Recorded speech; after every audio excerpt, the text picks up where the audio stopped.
మన ప్రభువును ప్రియరక్షకుడైన యేసుక్రీస్తు నామమున వందనాలు తెలియజేస్తున్నాను మీకు అందరికి కూడా. ప్రియబిడ్డలారా, ఈరోజు దేవుని వాక్యములో నుండి యెహోషువ గ్రంథము 24వ అధ్యాయం 15వ వచనంలో ఒక మాటను మనం చదువుకుందాం. యెహోవాను సేవించడం మీ దృష్టికి కీడని తోచినట్లా మీరు ఎవరిని సేవించెదరో, నది అద్దరిని మీ పితరులు సేవించిన దేవతలను సేవించెదరో, అమోరీల దేశమును మీరు నివసించుచున్నారే వారి దేవతలను సేవించెదరో నేడు మీరు కోరుకొనుడి. మీరెవరిని సేవింప కోరుకొనెను, నేనును నా ఇంటి వారును యెహోవాను సేవించెదము అనెను.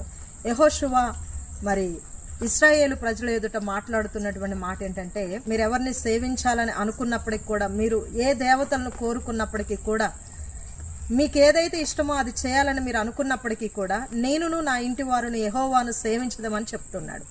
నిజంగానే బిడ్డలారా, చాలా మంది ఈ రోజున మరి అనేక మంది తప్పిపోతూ ఉన్నప్పుడు, తొట్టుపడుతూ ఉన్నప్పుడు, దేవుణ్ణి విడిచిపెట్టి తిరుగులాడుతున్నప్పుడు, మరి అనేక మంది రక్షించబడినటువంటి వారు కూడా దేవుని సన్నిధిని విడిచిపెట్టి ఆరాధన మానివేసి తిరుగులాడుతూ ఉన్నప్పుడు, కొంతమంది ఆ విషయాలను గమనిస్తూ బలహీనులై వెనకబడిపోతున్నటువంటి వారిని మనం చూస్తాం.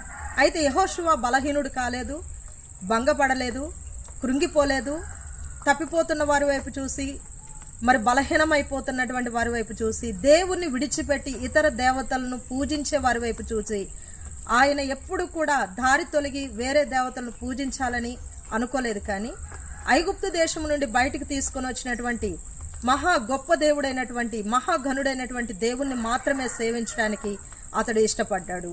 అదేవిధంగా తన ఇంటి వారందరితో కూడా దేవుణ్ణి సేవించడానికి అతడు ఇష్టపడుతున్నాడు. ఈ రోజున ఈ వాక్యాన్ని వింటున్న బిడ్డలారా, ఎవరు ఎలా ఉన్నారనేది కాదు, బలమైనటువంటి దేవుడు మన పట్ల ఎన్నో గొప్ప కార్యాలు చేసి ఉండగా, ఆ బలమైనటువంటి దేవుణ్ణి సేవించే విషయంలో నీవు నీ ఇంటివారు మరి బలమైనటువంటి విశ్వాసముతో ముందుకు సాగాలని దేవుడు కోరుతూ ఉన్నాడు.